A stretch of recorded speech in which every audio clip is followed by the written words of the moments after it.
So I want you to just imagine something for a second. Okay. Like wherever you're sitting right now, just look around the room, look at your PC or your tablet, the smartphone sitting on the desk next to you, Right. maybe even the mouse or the keyboard you're using, or honestly, even the scrap paper you might use to just, jot down notes. Yeah, your whole setup. Exactly. Mhm. Now, I want you to imagine that you didn't buy a single one of those things. Not one. Wow. Okay. Like every piece of technology, every little item was just given to you. But, and this is the kick, they weren't given to you as a prize or a thoughtful gift. Right. There's a catch. Huge catch. They were given to you as basically the physical residue of your own unpaid emotional labor. Oh man, that's heavy. Right, like imagine you acquired this entire room of stuff because you spent 10 years being a free therapist, a sounding board, and essentially an emotional dumping ground for the people in your life. Well, they were what? Upgrading their tech? Yes. Upgrading their tech, upgrading their lives, while you just stayed completely stagnant. That paints a really a rather claustrophobic picture, doesn't it? It really does. Looking at your digital and physical ecosystem and realizing it is just a monument to your own exhaustion. Yeah. You aren't surrounded by gifts. You are surrounded by the collateral damage of giving yourself away for free. Which is exactly what we were getting into today. We are doing a deep dive into the source material, which is this deeply personal, incredibly raw essay from a Japanese author who lived this exact reality. 10 years of it. 10 years. They spent an entire decade doing something that,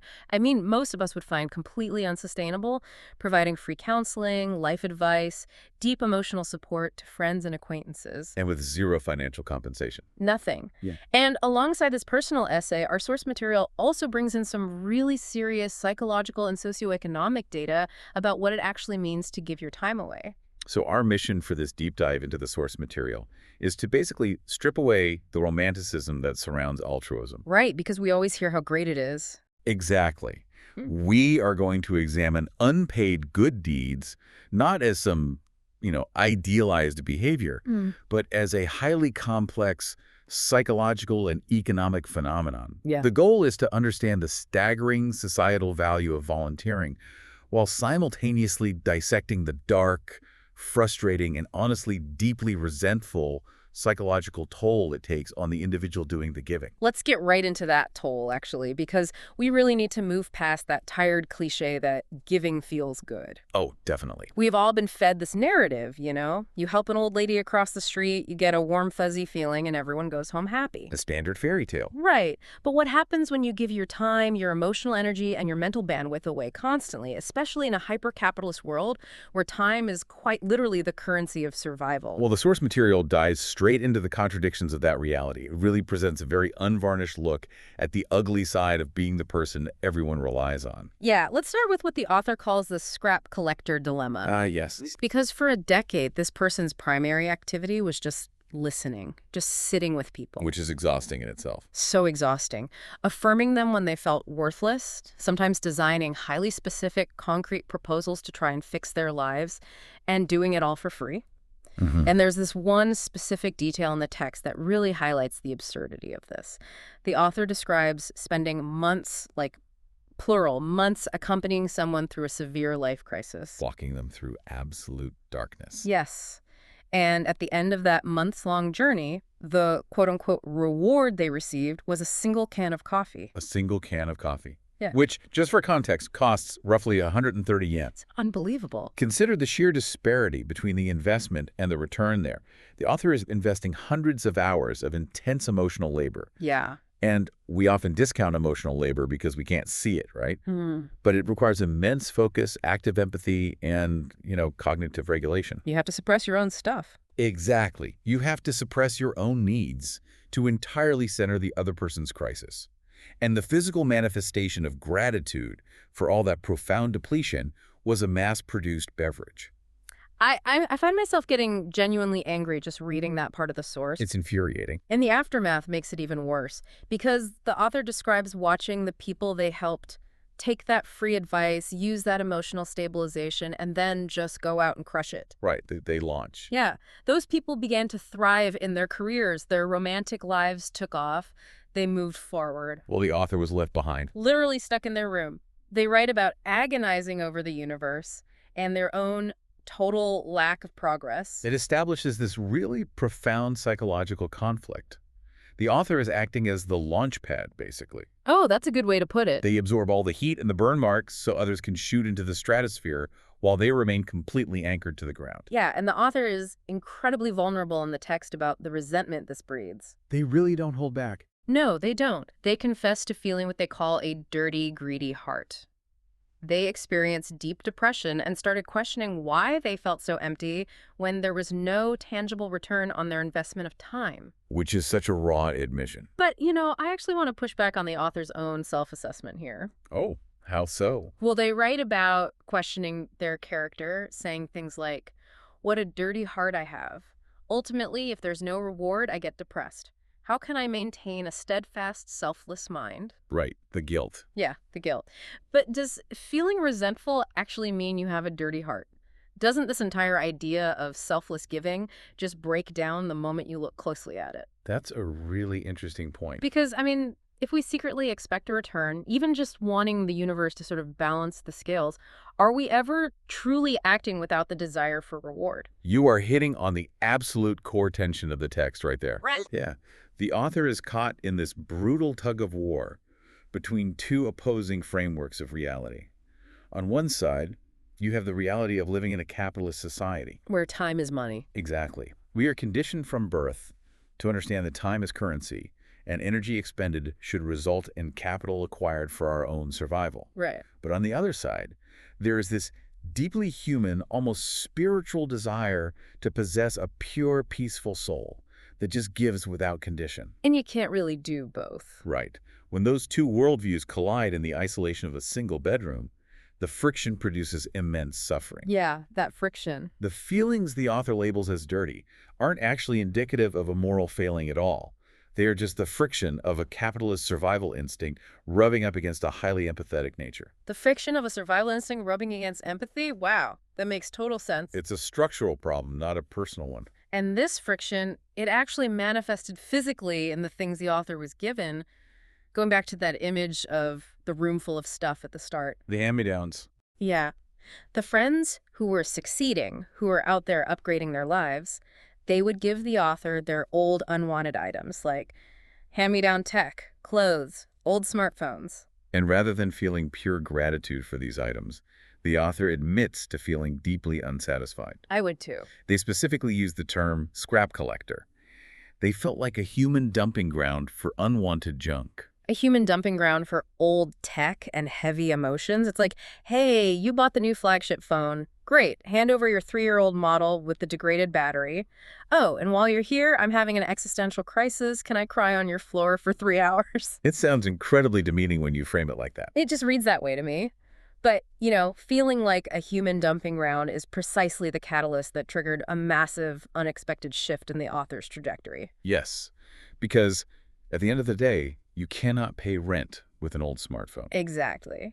Out of sheer desperate need for cash just to survive, the author couldn't just sit on a pile of depreciating tech. They had to monetize the junk. They had to figure it out. The text explains how they started taking these gifted, unwanted items and selling them on flea market apps, specifically mentioning Mercari. And this is where the narrative really shifts from a documentation of, passive suffering into an accidental masterclass in business strategy. Accidental almost feels like an understatement. Remember, this person considers themselves shut-in, agonizing over the universe in a bedroom. Right. But by trying to sell a used smartphone just to buy groceries, they were forced into a really high-stakes learning environment. Completely. Because to successfully sell on a competitive platform like Mercari, you cannot simply upload a blurry photo and hope for the best. No, nobody's buying that. Right. The text outlines the specific, really sophisticated skills the author was forced to develop. First up is appraisal. Oh. This isn't just looking up a price tag. It is understanding condition grading, provenance, and the true market value of a very specific iteration of a product. You really have to know your stuff. Then second, market forecasting. They had to understand seasonality, like when demand for certain electronics peaks and valleys. Wow. And third, buyer psychology. Let's dive into that one for a second. Buyer psychology on a used goods app, that isn't really about creating desire, is it? It's more about mitigating fear. Precisely. You're dealing with the inherent stranger danger of the secondary market. Yeah, am I getting scammed? Exactly. The consumer is afraid of being scammed or buying a broken product or just dealing with a difficult seller. The author had to learn how to signal safety and reliability. Which is a huge skill. Huge! And that leads directly to the fourth skill, photography. They had to learn how lighting and framing build trust. Like showing the scratches clearly so people know you're honest. Yes, exactly that. And finally, compelling copywriting. They had to learn how to tell the story of the item in a way that addressed the buyer's unspoken anxieties while also highlighting the value proposition. These are high-level, highly transferable business skills. They are essentially running a micro-enterprise from their bedroom, using inventory they acquired by being an unpaid therapist. And there is a crucial psychological pivot that happens right here in the text. The author stops looking at this whole situation as a curse. They reframe it. They start reframing the hardship. Every frustrating event, every unpaid hour, listening to a friend complain, every piece of unwanted junk they had to clean and list online, they started viewing it all as tuition. Study fees paid to them by the universe. Yeah. This is a profound cognitive reappraisal.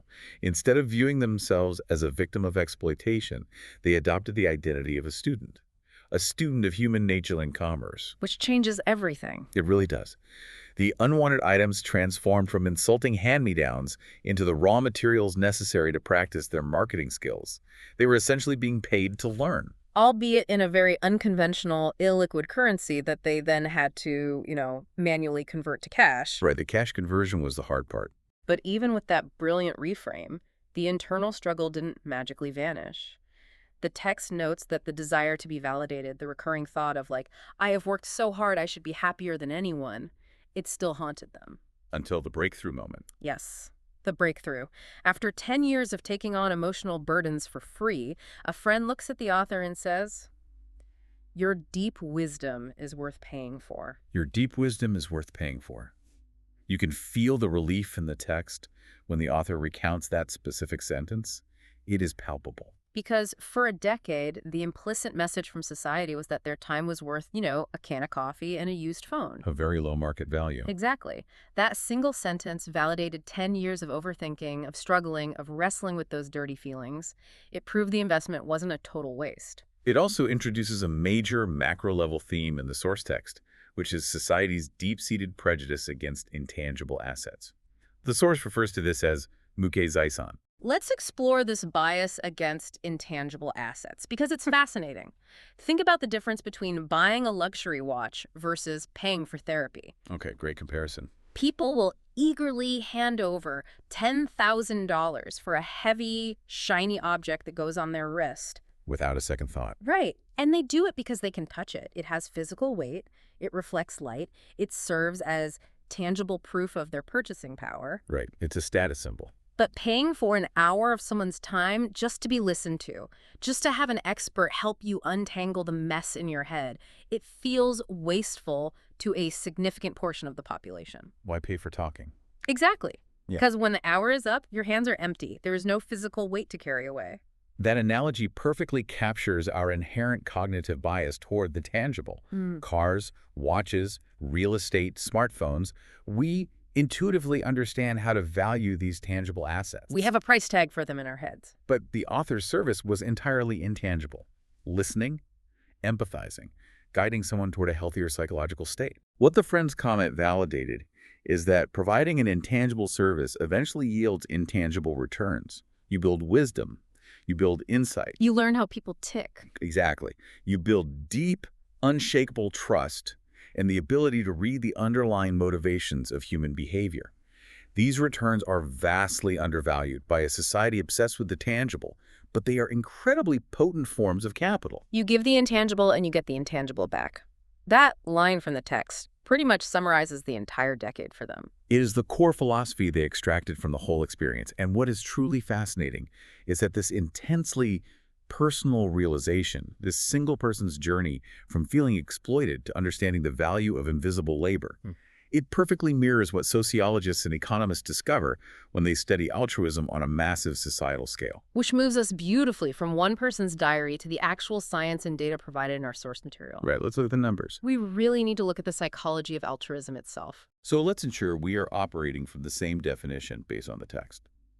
Altruism in this context is defined as acting for the benefit of others with zero personal financial gain, often involving a degree of self-sacrifice. Got it.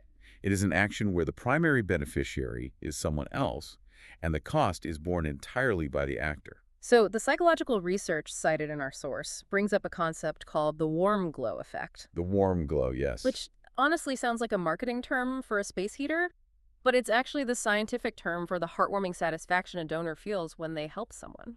The warm glow is a heavily researched psychological phenomenon, but the text highlights a highly specific and honestly somewhat counterintuitive detail about how it functions. Oh, the time versus money thing? Yes, experiments have consistently shown that donating your time, like physically volunteering, yields a higher sense of internal utility or satisfaction than donating money. Which is wild. And this holds true even if the person's opportunity cost is exceptionally high. I really struggle to understand this from an economic perspective. It defies standard economic logic. It really does. The data suggests that if I am a highly paid consultant, say I'm making $100 an hour, I will feel more deep-seated satisfaction giving up an hour of my time to serve food at a soup kitchen, effectively taking a $100 loss, than if I just stayed at my desk, worked the hour, and wrote the soup kitchen a check for $100. Right, even though the check might buy more soup. Exactly.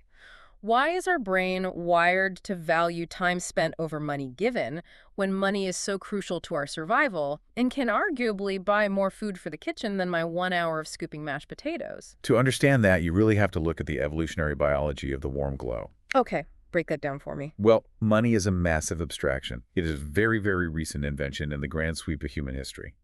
Our brains didn't evolve with checking accounts. Sure. Time, however, is our most finite, visceral resource. When you give money, you are transferring an abstract tool. Right. But when you give time, you are transferring a piece of your literal existence. Wow. A piece of your literal existence. You are physically present.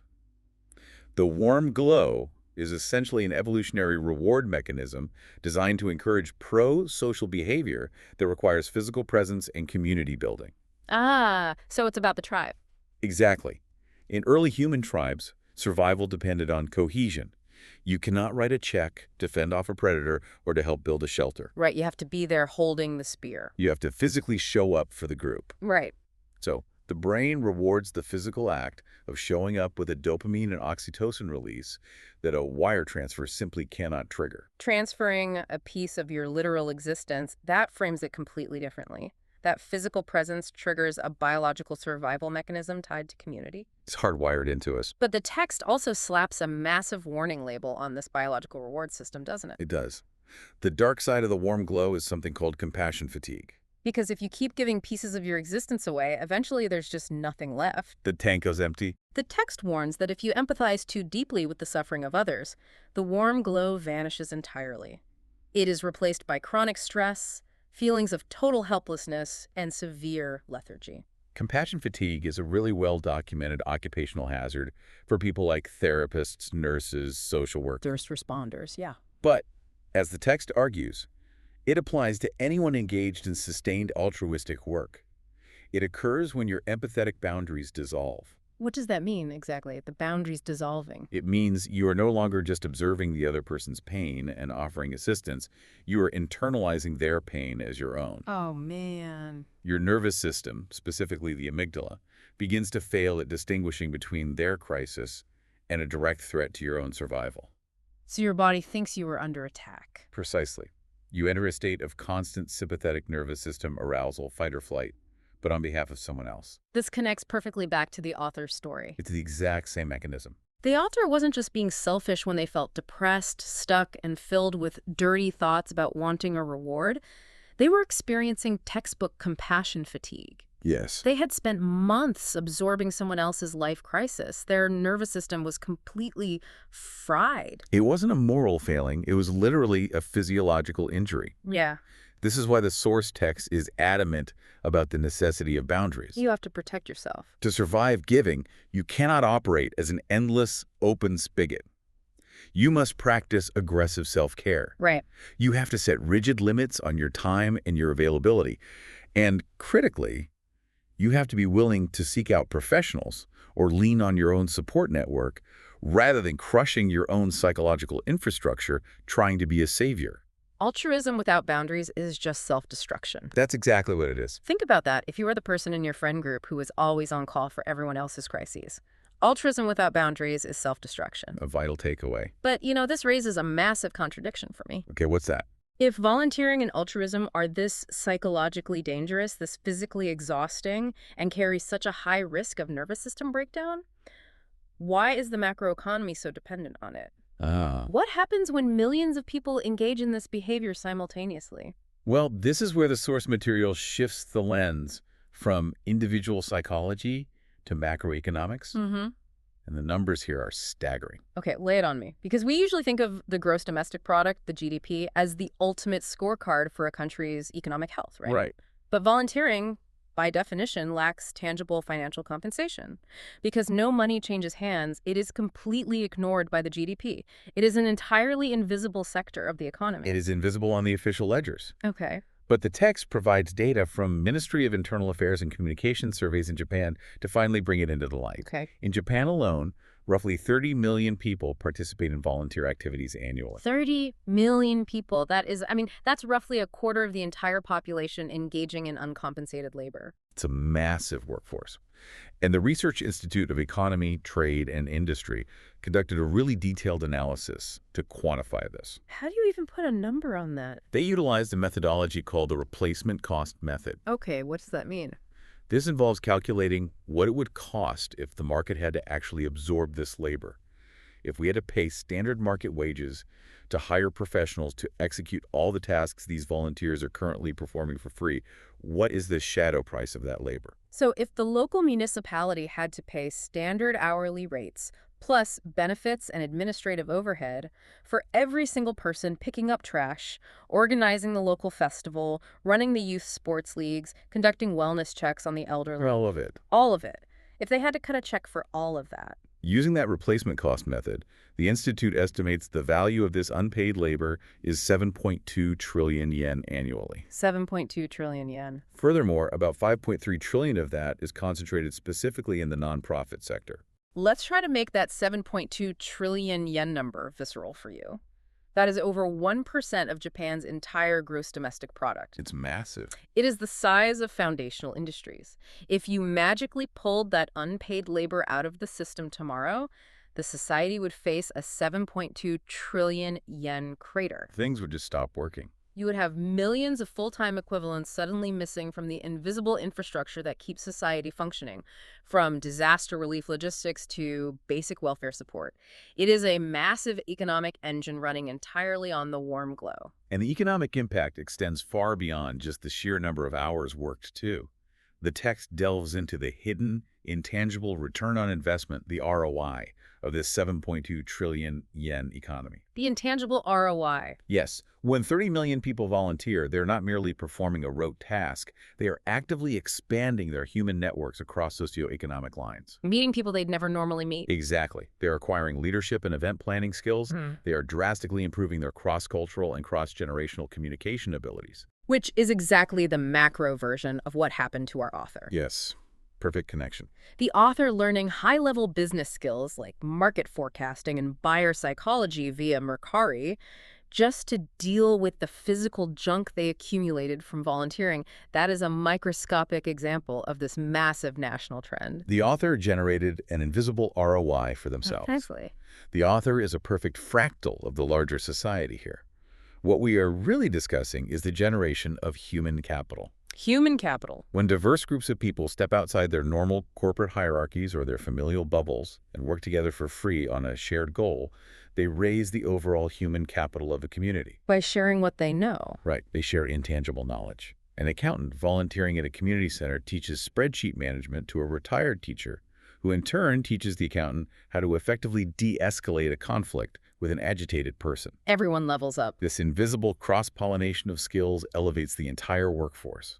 I have to push back hard here, though. Go for it. My brain, which is obviously steeped in this hyper-capitalist framework we discussed earlier, hears 7.2 trillion yen and thinks this is exploitation. A lot of people think that. I mean, if this work is so vital, if it's literally keeping the civic infrastructure from collapsing, Shouldn't society find a way to pay these people? Shouldn't the government or these organizations fund this labor properly instead of relying on people sacrificing their own time and risking compassion fatigue? Why rely on free labor? It is a vital question, and it represents a classic debate at the intersection of economics and sociology. But the data strongly suggests that simply introducing a financial transaction can fundamentally alter and often destroy the nature of the relationship. How so? Money usually makes people want to work more. In behavioral economics, this is related to the crowding out effect. The text frames it around the difference between social norms and market norms. Okay, social versus market norms. If you pay someone a token amount to do something they were doing out of civic duty, you shift the context from a social norm to a market norm. Suddenly, they aren't a generous community member contributing to the greater good. They are just an underpaid employee. Shifting from a social norm to a market norm.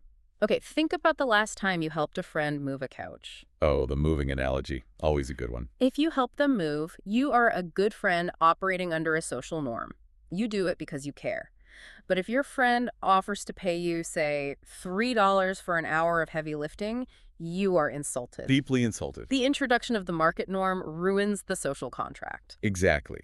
The transaction cheapens the intangible value.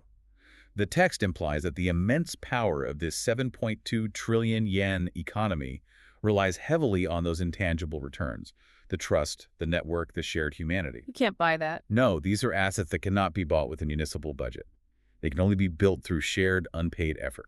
And I feel like I'm playing devil's advocate a lot today, but this leaves us with a massive unresolved contradiction. Okay, let's hear it. If the immediate payoff for all this altruism is just a can of coffee, a pile of unwanted junk, a severe risk of compassion fatigue, and absolutely zero actual money, how does this behavior sustain itself over a lifetime? Right, because the warm glow fades. Exactly. Nobody can survive a lifetime of giving based only on a fleeting warm glow or some vague notion of building community trust. There has to be a larger mechanism driving this. There is a larger mechanism, and it is basically the foundational glue of human societies. The sociological concept is known as the norm of reciprocity. Let's dive into the norm of reciprocity. How does it solve this contradiction? The basic premise is that gifts, favors, and good deeds eventually return to the giver. The system balances itself over time. Okay. However, the catch, and this is precisely what caused so much of the agonizing frustration the author experienced during those 10 years, is that the return often comes in completely different forms, from completely different people, and on highly unpredictable timelines. So it's not a one-to-one exchange. Not at all. It is not a vending machine where you input a good deed and a tangible reward drops out immediately. It is a highly complex ecosystem. An ecosystem, not a vending machine. That is a crucial distinction. And the source material uses a really highly relatable analogy to explain this unpredictable timeline. Parenting. It is an incredibly profound analogy for delayed reciprocity. I mean, think about the mechanics of parenting, as described in the text. Parents sacrifice endlessly. Endlessly. They sacrifice sleep, financial resources, personal ambitions, and massive amounts of emotional energy. And the children. For the first 2 decades of their lives, they are generally oblivious. Completely oblivious to the cost. They grow up, they become independent, and they might not visit or show real gratitude for years. They are outliving their lives, completely unaware of the massive debt of intangible labor their parents invested to get them to that point. From a strictly transactional market norm standpoint, parenting looks like a catastrophic investment with zero immediate ROI. It's terrible on paper, but then, the text notes, something shifts.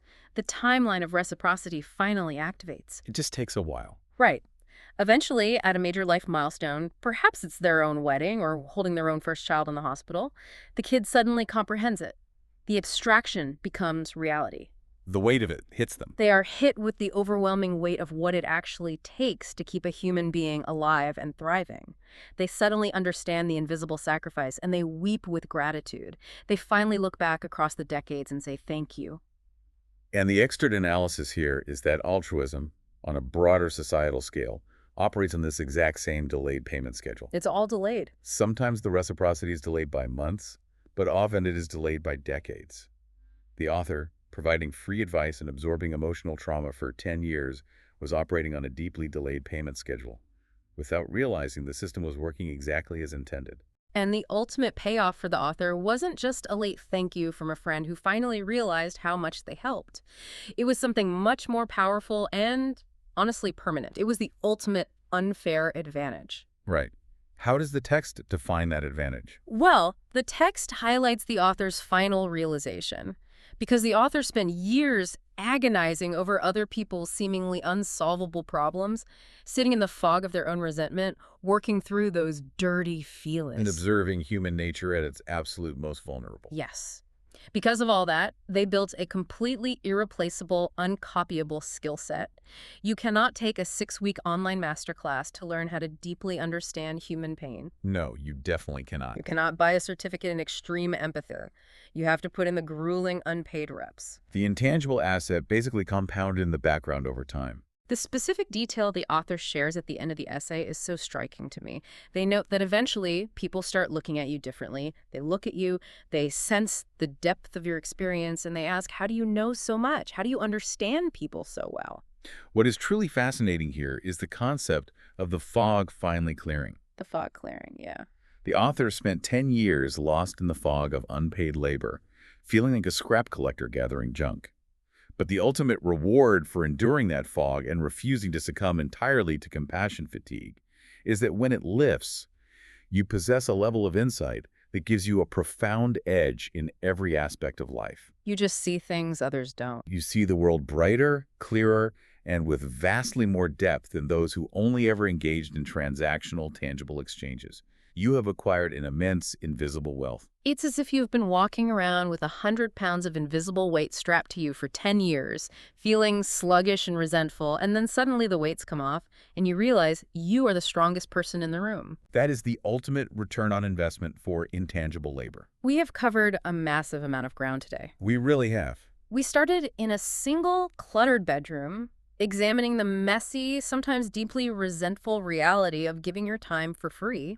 We explored the scrap collector dilemma and the hidden bias society harbors against intangible assets. We dissected the psychological tightrope every empathetic person walks, balancing the evolutionary warm glow of physical presence against the devastating physiological drain of compassion fatigue. And we zoomed out to the macro level to see the invisible 7.2 trillion yen engine that is quietly keeping society from collapsing, fueled entirely by people who are operating outside of market norms. Ultimately, the practical advice extracted from our source material is vital. If you are someone who gives, you must shift your focus toward your inner satisfaction. You have to. You must consciously recognize the invisible skills and human capital you're actively gaining.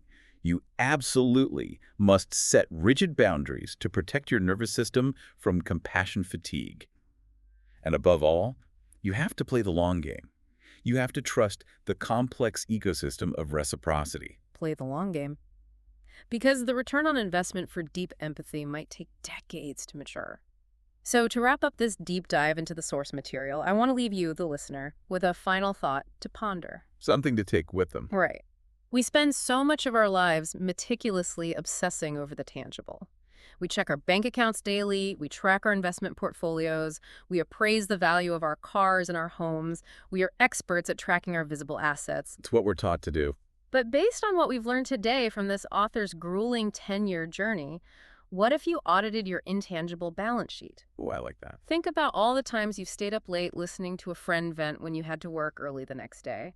Think about the free advice you've given that changed someone's trajectory without them ever really acknowledging it. The quiet labor. Think about the unseen emotional labor you've poured into your family, your community, your workplace. What if that invisible ledger, the profound trust you've built, the deep empathy you've acquired, the human capital you've generated, is actually the most valuable, highest-yielding asset you will ever own, just waiting for its moment to compound? It's a powerful way to look at it. So think about that the next time you feel like you're just a human dumping ground or that you're giving your time away for free. Maybe you aren't being exploited at all. Maybe you are quietly building a fortune no one else can see.